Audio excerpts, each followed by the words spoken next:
নমস্কাৰ। এই মুহূৰ্তত ৰাজ্যবাসীৰ বাবে ওলাই আহিছে সন্ধিয়াৰ কেইবাটাও গুৰুত্বপূৰ্ণ খবৰ। আজি হৈছে 13 মে 2026। অসমৰ লগতে ভাৰতৰ বিভিন্ন প্ৰান্তৰ পৰা এই খবৰসমূহ যুগুত কৰা হৈছে আৰু এনেকুৱা ধৰণৰ ভিডিঅ'সমূহ নিতৌ চাবলৈ ভিডিঅ'টোত লাইক কৰি শ্বেয়াৰ কৰি দিয়ক। প্ৰথমটো খবৰ, দেশত আজিৰ পৰা বৃদ্ধি পাব সোণৰূপৰ দাম। কেন্দ্ৰীয় চৰকাৰে বৃদ্ধি কৰিলে সোণৰূপৰ আমদানি শুল্ক। 6ৰ পৰা 15% বৃদ্ধি কৰা হৈছে আমদানি শুল্ক। আগন্তুক এবছৰলৈকে সোণ ক্ৰয় নকৰিবলৈ প্ৰধানমন্ত্ৰী মোদীয়ে কৰা আহ্বানৰ পিছতে দেশত তাৎপৰ্যপূৰ্ণভাৱে বৃদ্ধি পাইছে সোণৰূপৰ আমদানি শুল্ক। সোণৰূপ কিনিম বুলি যদি আপুনি ভাবিছে তেন্তে আপোনালৈ বেয়া খবৰ। দেশত আকৌ বাঢ়িব সোণৰূপৰ মূল্য। বৃদ্ধি কৰা হ'ল সোণ আৰু ৰূপৰ আমদানি শুল্ক। সৰ্বমুঠ 15% অধিক মহঙা হ'ব আমদানিকৃত সোণৰূপ।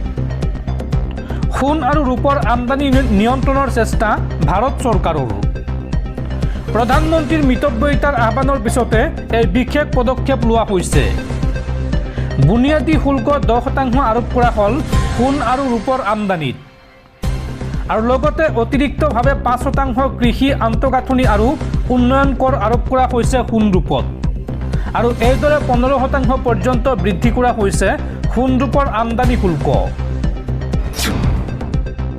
পৰৱৰ্তী খবৰ, অহা 21 মে'ৰ পৰা আৰম্ভ হ'ব ষষ্ঠদশ বিধানসভাৰ প্ৰথমখন অধিৱেশন আৰু চন্দ্ৰমোহন পাটোৱাৰীক বিধানসভাৰ প্ৰথম অধ্যক্ষ হিচাপে নিযুক্তি দিয়া হৈছে। নৱনিৰ্বাচিত বিধায়কসকলক শপত বাক্য পাঠ কৰোৱাব চন্দ্ৰমোহন পাটোৱাৰীয়ে আৰু এই অধিৱেশনতে বাছনি কৰা হ'ব পৰৱৰ্তী অধ্যক্ষ আৰু উপাধ্যক্ষ দুজনক। পৰৱৰ্তী খবৰ, অতি শীঘ্ৰেই অসমত বলবৎ হ'ব ইউনিফৰ্ম চিভিল কোড চমুকৈ UCC। অসমৰ নিৰ্বাচনী ইস্তাহাৰৰ অংশ UCC। শপত গ্ৰহণৰ পাছদিনাই এই ঘোষণা মুখ্যমন্ত্ৰী হিমন্ত বিশ্ব শৰ্মাৰ। UCCৰ লগতে নিৰ্বাচনী ইস্তাহাৰৰ প্ৰতিটো প্ৰতিশ্ৰুতি পূৰণৰ অংগীকাৰ মুখ্যমন্ত্ৰী ডক্টৰ হিমন্ত বিশ্ব শৰ্মাৰ। পৰৱৰ্তী খবৰ, জামিন লাভ কৰি সকাহ পোৱা নাই কংগ্ৰেছ নেতা পৱন খেৰাই। দিল্লীৰ পৰা আহি গুৱাহাটীত উপস্থিত কংগ্ৰেছ নেতা পৱন খেৰা। আদালতৰ নিৰ্দেশত গুৱাহাটীৰ ক্ৰাইম ব্ৰাঞ্চত হাজিৰ পৱন খেৰা। উল্লেখযোগ্য যে পৱন খেৰাক আৰক্ষীৰ তদন্তত সহযোগৰ নিৰ্দেশ দিছিল আদালতে।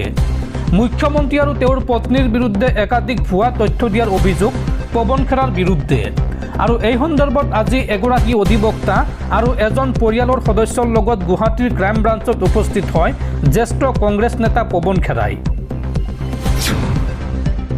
পৰৱৰ্তী খবৰ, দেশবাসীলৈ আন এক উদ্বেগজনক খবৰ। মধ্যপ্ৰাচ্যৰ যুদ্ধৰ পোনপটীয়া প্ৰভাৱ পৰিছে ভাৰতত। ভাৰতত মাত্ৰ 2 মাহৰ বাবেহে মজুত আছে খাৰুৱা তেল আৰু LNG আৰু 45 দিনৰ বাবে মজুত আছে LPG। এই সন্দৰ্ভত পেট্ৰলিয়াম মন্ত্ৰীয়ে কৰিলে ডাঙৰ মন্তব্য।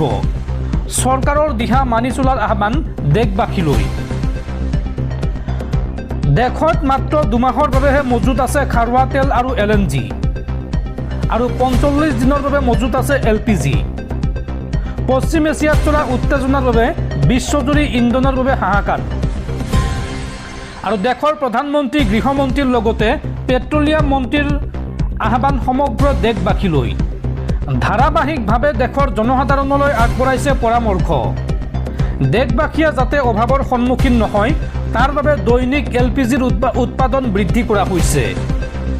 35,000 টনৰ পৰা 54,000 টনলৈ বৃদ্ধি কৰা হৈছে LPGৰ উৎপাদন আৰু আগন্তুক পৰিস্থিতিৰ সৈতে মোকাবিলা কৰিবলৈ চৰকাৰৰ দিহা মানি চলাৰ আহ্বান দেশবাসীলৈ। পৰৱৰ্তী খবৰ, সাৱধান ৰাজ্যবাসী। আগন্তুক 24 ঘণ্টাত ৰাজ্যত হ'ব মুষলধাৰ বৰষুণ আৰু এই সন্দৰ্ভত ৰাজ্যৰ কেইবাখনো জিলাত এলাৰ্ট জাৰি বতৰ বিজ্ঞান কেন্দ্ৰৰ। অসমৰ কোন কোন জিলাত বতৰক লৈ জাৰি কৰা হৈছে এলাৰ্ট চাওঁ আহক। ৰাজ্যত পুনৰ বতৰৰ কালৰূপ। ৰাজ্যত আহি আছে প্ৰচণ্ড ধুমুহা বৰষুণ। এই সন্দৰ্ভত ৰাজ্যৰ কেইবাখনো জিলালৈ এলাৰ্ট জাৰি বতৰ বিজ্ঞান কেন্দ্ৰৰ। অসমৰ কোন কোন জিলাত এলাৰ্ট জাৰি কৰা হৈছে সেই তথ্য জনাই আছোঁ আৰু ইতিমধ্যে ৰাজ্যৰ প্ৰান্তে প্ৰান্তে মুষলধাৰ বৰষুণ আৰম্ভ হৈছে। আজিৰ দিনটোত অত্যন্ত প্ৰয়োজনীয় কাম নাথাকিলে আপুনি ঘৰৰ পৰা নোলাব। নিশালৈকে অধিক ভয়ংকৰ ৰূপ ধাৰণ কৰিব পাৰে বতৰে। আজিৰ দিনটোত অসমৰ কোন কোন জিলাত এলাৰ্ট জাৰি কৰা হৈছে চাওঁ আহক। মাজুলী, ডিব্ৰুগড়, তিনিচুকীয়া, শিৱসাগৰ, চৰাইদেউ, যোৰহাট, গোৱালপাৰা, চিৰাং, বঙাইগাঁও, কামৰূপ মেট্ৰ, ধুবুৰী জিলাত জাৰি কৰা হৈছে য়েল্ল' এলাৰ্ট। আৰু এই বৰষুণৰ ফলত গুৱাহাটী মহানগৰীত কৃত্ৰিম বানপানীৰ আশংকা কৰা হৈছে। লগতে ৰাজ্যবাসীক সতৰ্ক হৈ থাকিবলৈ আহ্বান জনাইছে বতৰ বিজ্ঞান কেন্দ্ৰই। পৰৱৰ্তী খবৰ, ইন্ধনক লৈ মিতব্যয়ী চৰকাৰ। জনতাক দিয়া পৰামৰ্শ নিজেও পালন কৰিলে মোদী চৰকাৰে। 50% হ্ৰাস কৰিলে প্ৰধানমন্ত্ৰী মোদীৰ কনভয়। আৰু প্ৰতিখন ৰাজ্যৰ মুখ্যমন্ত্ৰীকো এই সন্দৰ্ভত সাজু হৈ থকাৰ নিৰ্দেশ। প্ৰধানমন্ত্ৰী নৰেন্দ্ৰ মোদীৰ কনভয়ৰ বাহন হ্ৰাস। কনভয়ত 50% বাহন হ্ৰাস কৰাৰ নিৰ্দেশ SPGক। কনভয়ত ইলেক্ট্ৰিক বাহন ব্যৱহাৰ কৰাৰ নিৰ্দেশ প্ৰধানমন্ত্ৰী মোদীৰ। উল্লেখযোগ্য যে দেশবাসীক ইন্ধনৰ ব্যৱহাৰ হ্ৰাস কৰিবলৈ আহ্বান জনাইছিল প্ৰধানমন্ত্ৰী মোদীয়ে। আৰু তাৰ পিছতে মঙলবাৰে অসমত হ্ৰাস কৰা দেখা গ'ল প্ৰধানমন্ত্ৰী মোদীৰ কনভয়ৰ বাহন। আৰু গুজৰাটতো মোদীৰ কনভয়ত দেখা গৈছে কম সংখ্যক বাহন, অৰ্থাৎ 50% বাহন কমাই দিয়া হৈছে প্ৰধানমন্ত্ৰী মোদীৰ কনভয়ত।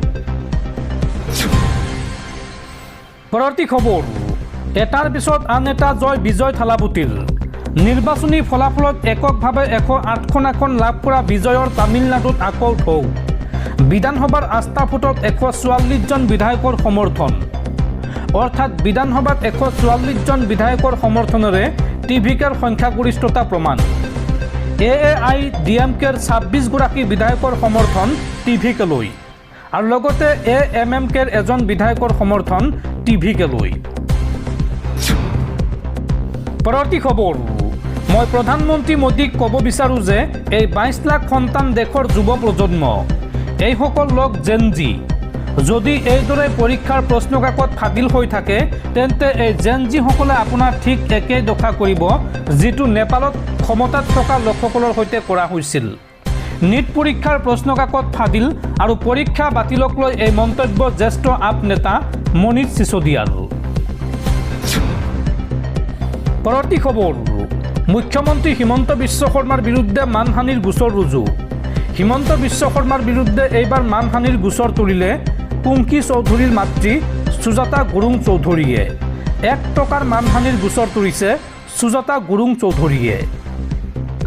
অসমৰ মুখ্যমন্ত্ৰী হিচাপে ডক্টৰ হিমন্ত বিশ্ব শৰ্মাই শপত গ্ৰহণ কৰাৰ দিনাই তেওঁলৈ এখন বিশেষ মুকলি চিঠি প্ৰেৰণ কৰিছে সুজাতা গুৰুং চৌধুৰীয়ে। নিৰ্বাচনৰ সময়ত মুখ্যমন্ত্ৰীগৰাকীয়ে তেওঁৰ বিৰুদ্ধে কৰা বিভিন্ন বিতৰ্কিত মন্তব্য আৰু অভিযোগৰ প্ৰত্যুত্তৰ দি তেওঁ এই পত্ৰখন লিখিছে। এইবাৰৰ বিধানসভা নিৰ্বাচনত বিৰোধী মিত্ৰজোঁটৰ প্ৰাৰ্থী কুংকি চৌধুৰীৰ মাতৃ সুজাতা গুৰুং চৌধুৰীয়ে মুখ্যমন্ত্ৰীৰ বিৰুদ্ধে তেওঁৰ চৰিত্ৰ হনন কৰাৰ গুৰুতৰ অভিযোগ উত্থাপন কৰিছে। তেওঁ উল্লেখ কৰিছে যে নিৰ্বাচনী প্ৰচাৰৰ সময়ত কোনো প্ৰমাণ নোহোৱাকৈয়ে তেওঁ গোমাংস ভক্ষণ কৰা লোক অসনাতনী আৰু ভাৰত বিৰোধী কমিউনিষ্ট আখ্যা দিয়া হৈছিল, যাৰ ফলত তেওঁৰ ব্যক্তিগত জীৱনত যথেষ্ট প্ৰভাৱ পৰিছে। পত্ৰখনত তেওঁ বিশেষকৈ ডেনভাৰৰ এটা সংগ্ৰহালয়ত তোলা এটা ফটোৰ প্ৰসংগ উত্থাপন কৰিছে। মুখ্যমন্ত্ৰীয়ে সেই ফটোখনক লৈ কৰা মন্তব্যক মিছা বুলি অভিহিত কৰি তেওঁ কয় যে সংগ্ৰহালয়টোৰ স্বত্বাধিকাৰীয়ে ইতিমধ্যে এই সন্দৰ্ভত স্পষ্টীকৰণ দিছে। এগৰাকী সাধাৰণ নাগৰিকৰ বাবে এনেধৰণৰ অপপ্ৰচাৰে কেনেদৰে বিপদ মাতি আনিব পাৰে সেই কথা তেওঁ অতি দুখৰে প্ৰকাশ কৰিছে। আনকি তেওঁৰ নাবালক সন্তানৰ ফটো ৰাজহুৱা কৰাৰ ফলত তেওঁলোকৰ জীৱনলৈও ভাবুকি আহিছে বুলি তেওঁ চিঠিখনত উল্লেখ কৰিছে। তেওঁৰ খাদ্য পৰম্পৰা বা ব্যক্তিগত বিচাৰধাৰাক লৈ সমাজত যি ধৰণৰ কুটু মন্তব্যৰ সৃষ্টি কৰা হ'ল তাৰ বাবে তেওঁ মুখ্যমন্ত্ৰীক পোনপটীয়াভাৱে জগৰীয়া কৰিছে। নিজৰ বৌদ্ধিক আৰু ৰাজনৈতিক বিচাৰধাৰাৰ সম্পৰ্কতো তেওঁ মুখ খুলিছে। তেওঁৰ ব্যক্তিগত পুথিভঁৰালত থকা হাজাৰ হাজাৰ কিতাপ পঢ়াটোৱে তেওঁক দেশ বিৰোধী কৰি নুতুলে বুলি তেওঁ স্পষ্ট কৰি দিয়ে। কমিউনিষ্ট বিচাৰধাৰাক লৈ কৰা মন্তব্যৰ উত্তৰত তেওঁ কয় যে বয়সৰ লগে লগে মানুহৰ চিন্তা চৰ্চা সলনি হয় আৰু বৰ্তমান তেওঁৰ বয়স 56 বছৰ। তেওঁ নিজকে এজন জন্মসূত্ৰে আৰু সংস্কৃতিগতভাৱে হিন্দু বুলি চিনাকি দিছে। যি ধৰ্মক ৰাজনীতিৰ বাবে ব্যৱহাৰ নকৰে। তেওঁ কয় যে গণতন্ত্ৰত সকলোৰে নিজৰ খাদ্য, ধৰ্ম আৰু আদৰ্শ বাছনি কৰাৰ অধিকাৰ আছে। অৱশেষত তেওঁ মুখ্যমন্ত্ৰীক উদ্দেশ্যি কয় যে নিৰ্বাচন শেষ হৈছে আৰু এতিয়া তেওঁ সমগ্ৰ ৰাজ্যৰ মুখ্যমন্ত্ৰী। গতিকে এগৰাকী নিৰ্বাচিত প্ৰতিনিধি হিচাপে তেওঁ জনসাধাৰণৰ ওচৰত জবাবদিহি হ'ব লাগে। সুজাতা গুৰুং চৌধুৰীয়ে এই পত্ৰৰ জৰিয়তে মুখ্যমন্ত্ৰীৰ পৰা এক ৰাজহুৱা ক্ষমা প্ৰাৰ্থনা দাবী কৰিছে। ইয়াৰ উপৰিও তেওঁ মানহানিৰ গোচৰ তলাৰ কথা উল্লেখ কৰিছে, য'ত ক্ষতিপূৰণ হিচাপে মাত্ৰ 1 টকা দাবী কৰিছে। এই সাহসী চিঠিখন এতিয়া ছ'চিয়েল মিডিয়াত যথেষ্ট চৰ্চিত হৈছে।